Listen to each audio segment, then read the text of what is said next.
वास्तविक आधीपासून राज ठाकरेंची भूमिका ही आर्थिक निकषावर आरक्षणाची राहिली आहे, पण आता चक्क आरक्षणाचीच गरज नसल्याची त्यांची भूमिका अचंबित करणारी आहे।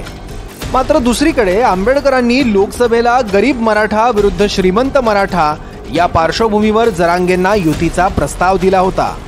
मात्र आंबेडकरांनी यावेळी थेट कुणबी मराठा उमेदवारांना मतदान न करण्याचं आवाहन केलंय।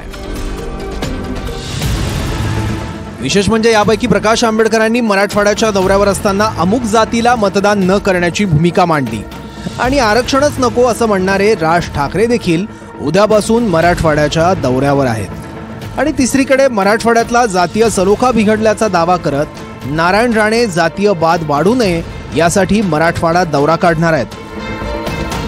मी अनेकदा बोललोय की आरक्षण जर समजा तुम्हाला द्यायचं असेल तर ते आर्थिक निकषावरतीच आरक्षण दिलं गेलं पाहिजे, जातीच्या आधारावरती आरक्षण देता कामा नये।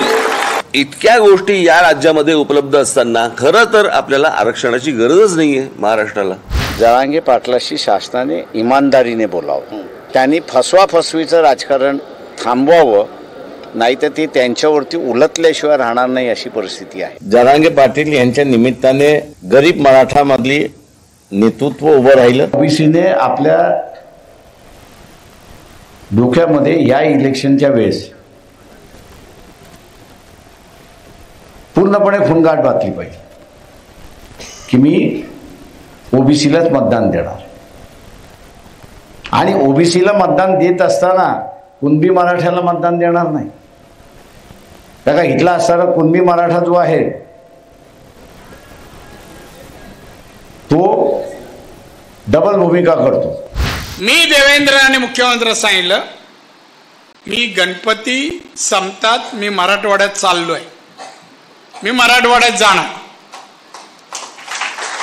सलोखा निर्माण व्हावा आणि भाजपची भूमिका घेऊन मी जाणार आणि अख्खा मराठवाडा बघू तर जरांगे काय करतो, बरंगे तर काय करतो।